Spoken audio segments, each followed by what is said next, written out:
you have to manage boys differently to girls. They are hardwired differently. And you can take exceptions, of course. You know, you've got girls who, they call them tomboys. You don't call a rough boy a tomboy. You say, he's a boy. Hello and welcome to Women Unfiltered, where each week we bring you frank and honest debates, all from a female perspective. On the show today, boys will be boys. How do we raise our boys to be the right kind of men? In the wake of the metoo movement, we're asking whether we need to change the way boys are raised. How do we ensure they're confident and respectful while preventing misogynistic attitudes and the threat of violence? As always, we'll be filling in the blanks of some of this week's trending news headlines. And later, your questions will be answered. Joining me for all that are three fierce females. Columnist at The Guardian, Zoe Williams, dating expert Kezia, Nobel, and writer and broadcaster Esther Krakue. But now, buckle up, because this is Women Unfiltered. First up, the term boys will be boys is used to refer to a boy's more adventurous, active and risk-taking side, but it appears to have morphed into an excuse for bad behaviour. Donald Trump once famously referred to conversations detailing sexual assault as locker room talk, harmless and inherent of what men do when they're together.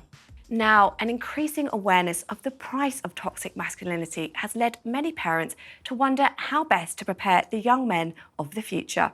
So, Zoe, is it time that we started to look into the way that we're raising boys? I kind of think this is, the Me Too movement did not change what we expect, the way we expect men to treat women, right? It didn't, all it did was make women more likely to speak out. So it made it harder to get away with treating women badly. It made it harder to get away with sexual assault, sexual violence, and innuendo, harassment. It made everything like that harder to get away with because you're more likely to get called out. But it didn't actually change anything in terms of what the baseline standards you'd accept. Well, boys should be raised by the men we want them to become. That was always the standard. You don't want, boys to be raised by men that have no respect, period, that have no boundaries, that are narcissists or, egomaniacs or anything like that. But I think the idea around, the Me Too movement making it harder to navigate intersexual dynamics, that's a completely different situation because the Me Too movement was concentrated in Hollywood in a very forward-facing industry. And, the dynamics of how people interact in those industries are different, right? You have the casting couch where women are happy to exchange sexual favors for film roles. And you also have the Harvey Weinsteins who were aided and abetted by people in the industry. So I think it's a completely different issue. And when people conflate the idea that, because of the Me Too movement, men should be scared of women and all of that, I think they're having two separate conversations. Obviously, I recognize that if you are, a high profile individual, you are more at risk of people just making claims to take advantage of you, regardless of who you are. I think in particular industries, that's a bit more acute. So male sports stars, for instance, they know that if you're a famous footballer and you make a point of sleeping around or getting involved with all sorts of unsavory women, the chances of you meeting a woman who's unscrupulous enough to try and level fake allegations towards you, which I'm not saying happens all the time, but it does happen, is a lot higher. Again, those are separate conversations from people in the general public. So I think we need to separate those two. Masculine traits. What's wrong with masculine traits? What's wrong with them? There's toxic traits. I don't say that it's toxic masculinity or toxic feminism. There are just toxic traits. There are things that as a human being, female or male, you do not do. You treat people with respect. On the whole, girls, you can tell them, don't do this because this will happen. And they understand consequences without having to experience the pain or the consequence in itself. With boys, they go, yeah. And then they have to go fall over and actually experience it, go do the thing you've told them not to do, and then they get it. The thing is, that isn't really backed up in the data. I mean, if you look at any of the work of Cordelia Fine, which is quite old now, it's been around for probably 15 years, there are a huge number of perceptions of the way boys learn, the way girls learn, the way boys behave, the way girls behave, which are actually just socially reinforced. I think there's conflicting theories. There aren't conflicting theories. There's loads of data. When we're talking about learning outcomes, for instance, we know that boys are are more visual and they learn better by doing than seeing. Women learn differently because the way we communicate is different. And that's backed up by the scientific data. That's backed up by the scientific data in terms of our brain structure. That's why if you take 100 people in society, the people on both ends in terms of the distribution on the best and worst, and with regards to certain subjects like literature or abstract mathematics, they tend to lean more towards one gender or the other. Can we let Kezia? Zoe, I'll come to you in a second. Can we let Kezia? You're dismissing anecdotal evidence. I challenge you now, but I challenge you to go walk into a nursery and look at the boys and girls who are all treated pretty much the same, and the boys are playing more rough. The boys are disrupting the class a lot more. You have to manage boys differently to girls. They are hardwired differently. And you can take exceptions, of course. You know, you've got girls who, they call them tomboys. You don't call a rough boy a tomboy. You say, he's a boy.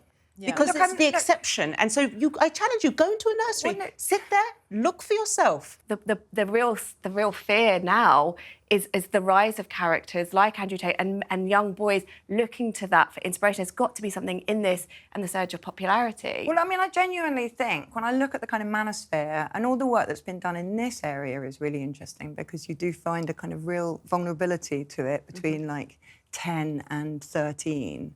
And I think it is because people talk about boys as though they're innately different and innately worse than girls. And then I think that kind of drives them into this alienation narrative that makes them very, very susceptible to people saying, you've been alienated, this is how to retake your identity from the alienation.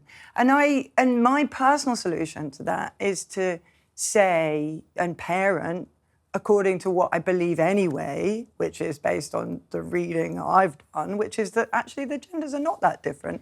And there's much more that separates us. There's much more difference within a gender than there is between a gender. Fundamentally, they're the same. They need love. Boys need love as much as girls. This is a complete fallacy when they say, oh, boys have to be more independent and stop crying, you need to man up. I don't agree with that. I actually don't agree with that. So I agree with you that they are fundamentally the same. They need love, they need discipline, they need all the sorts. But I think the way you manage it is different with boys. Yeah, I think the rise of people like Andrew Tate has happened where there's been a vacuum. So I said initially, how do we want to raise our boys?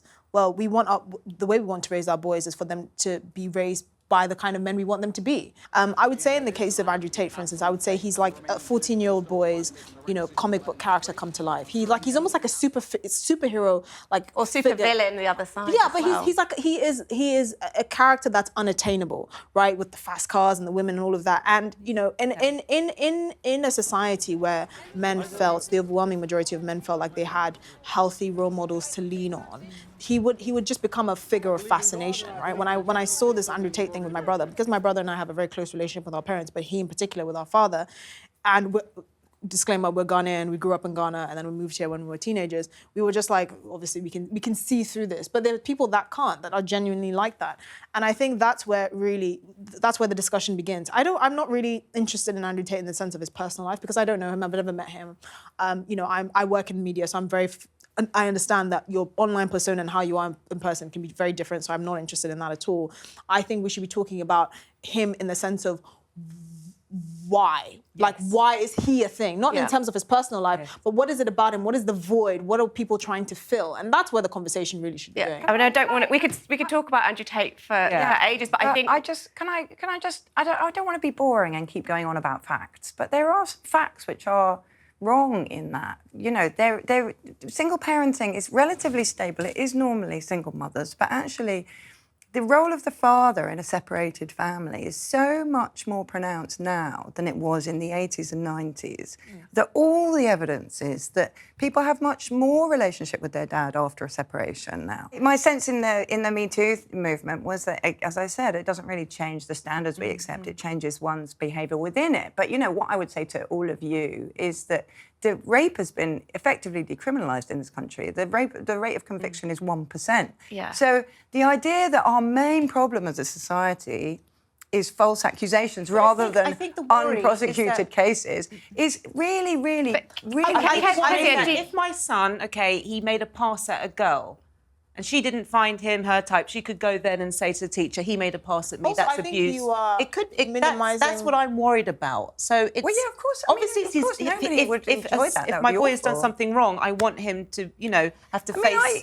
I think... Yeah, exactly. But are you scared for your son to be not accused just of my something? son, but I feel sorry for men who want to approach a beautiful woman in the street and they can't because they feel like they might be accused of being a creep.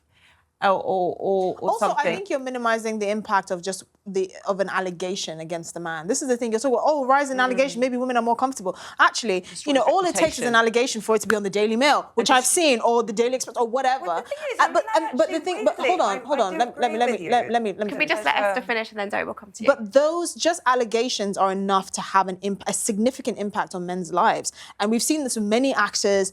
Kevin Spacey, for instance, one of the guys who accused him was a known liar, and he's not facing any consequences. But Kevin Spacey's career has all but vanished in the course of this, this 3-year legal debacle. I'll be honest. My brother's 24. I tell him you need to either get in a long-term relationship with a good, stable girl that's vetted by yours truly, or you need to be very, very careful with women. If you're in a room with a woman in a professional setting, leave the door open. Don't put yourself in a situation where you'll be around women that are drunk or intoxicated, and you're just alone with them, and you can be held responsible for that. I'm not saying it's a women-only problem. Absolutely not. And I'm not saying women are the only people that lie. Absolutely not. But it's a lot easier to get away with doing these things these days without consequences, and that's something that I want to protect my brother from. But do you think men are scared to be, and boys are scared to be left alone with women now? I think the media exaggerates that a bit. Yeah, a little bit. I know. My sister's a teacher at secondary school. She goes with a lot of everyone's, having a good old time. I'm going to put it like that. And she goes, there's still a lot of flirting and people sending photographs to each other, boys and girls equally. So I think we kind of have to... Again, anecdotal. You don't like anecdotal stuff. I've noticed. Facts. I like anecdote when it's meaningful, but I love your sister anecdote. I really do, and I agree with her. Thank you very much. And I'm sure she's brilliant. Okay. The goalposts are sliding all over the place. Now I'm astonished to hear you say that you advise your brother to kind of. I don't know, suspect women. To be cautious. Absolutely. But I think you're right. You're right to do that. And men do need allies, but I think that's all we've got time for. Thank you so much for that very, very fierce debate. Now, this is the part of the show where we take a look at some of the headlines circling our debate and we try to fill in the blanks. So, kicking off with the first one from Spiked Online. Blank is ruining the lives of teenage boys. I'm going to go wokerati. Porn. I think it's porn. Wokerati, Kezia. Girls. And the answer is... I bet it's feminism. It's close. It's hashtag #MeToo. Oh, OK, close. OK, let's take a look at the next headline from the New York Post. Gen Z women are painting on blank to reject men. What do you think that could be? I don't even understand. No, I don't understand. Makeup, maybe? Yeah, makeup. Painting on... Because it makes them seem more attractive than they are. So they also get a heightened sense of self-importance. I don't know. What do you have a quick guess, or do you have the same guess? Filter? I don't know. I've got no idea. Okay. A tattoo? So, Esther, you were there. It's a trend called unapproachable makeup. And like you said, it's very heavy makeup. And there's a trend on social media where women are plastering it on so that men are intimidated. I don't think it's to reject men. I think it's to buttress a warped sense of self. My mother used to tell us that women who wore red lipstick and had red nails wanted to look like they'd just eaten a man. Because I concur. She was like an 80s feminist, but we were like very literal-minded, and we're like, wow. Absolutely. My nickname is Man-Eater. My mother, I wear an anklet. And my mother said, don't wear an anklet, only a prostitute wears an anklet. My mother says that as well. Okay. Oh, my God. I thought it was only a Ghanaian thing. I genuinely didn't know that was a thing. She was like, you look like a prostitute. I'm like, Mum, I'm not a whore. But do you think men would ever be accused of any of those things if they had tattoos or...? To an extent. But obviously, a woman's physical beauty is far more powerful and as a result, far more harshly judged than a man. That's a wonderful way to describe it. Yeah. I like that, powerful. Right, lastly, this one from self.com. Keep him blank, advice for people raising sons. From my experience, keep him entertained. Okay. Yeah, keep him scared. Okay, the actual correct answer is emotional. Oh, So keep him emotional. Advice for people raising sons. Absolutely not. I think that's a great idea. Hell no. No, Why there's do you too need to be much emotional? emotion. Life is too, listen, life is very difficult for men and for women in different ways. I don't think it's helpful to teach men to break down or to we try and the way we try and normalize men is how women think men should be from our perspective, but we're not men. This is why I said leave the job to raising good men to the kind of men that you want them to be. Mm-hmm. That's it, because we will never understand things from a man's perspective. We never understand the worries of having to, deal with the man bits where you have to tuck and you get rejected by women and you have to deal with growth spurts and your voice dropping and all of that. We don't have to deal with any of that. We have our own problems. We're unique and we're beautiful and we're powerful in our own ways, but we are not men. And then we have to leave the raising of men to men who are good men.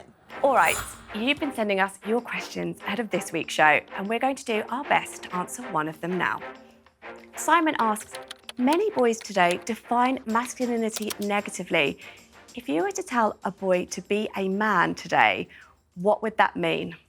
Zoe? Well, I think the problem is historically, when people have said to boys, be a man, they're defining men negatively against women. So they're saying, when they say be a man, they mean be courageous, don't be a woman, strap on a pair, have a spine, don't be a pussy. And that's like, the negative comparison there is women and, these kind of jellyfish who can't assert themselves.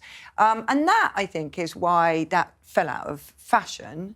And I think there is definitely, I think there's a problem with looking at traits that you have that are common to your entire gender and then being proud of them in some way, because it kind of requires you to denigrate the other gender in order to take that as a positive thing. It's like and I feel the same way about women who think that they're so great for being women. As soon as you start accruing a whole set of qualities to your own gender, you're implying that the other gender is worse. But there's a baseline for all human interactions, which is respect, mutual respect, has to be rooted in love and, wanting to get the best out of someone. I mean, that's gender neutral. Yeah. But if you're talking about what it means to be a man, yes, protect and provide. And I don't think there's anything wrong with that. I don't think it means that, a woman can't provide or whatever. But it's just that is your fundamental role, period. I think a man in certain... with people again, but maybe specifically more men, they need to have a positive outlook and be solutions-based rather than catastrophizing with the women and children kind of thing. I would say that, but I wouldn't say much further than that. I think that as long as you just be respectful and a good person, let's not overcomplicate it. Well, I think that's a very important note to finish on. Thank you so much. That's all we've got time for today. My thanks to Esther, Zoe, and Kezia. Don't forget to like, subscribe, and let us know in the comments what your thoughts are on this debate, whether you agree, disagree with any of us. And we'll see you next time for more Women Unfiltered.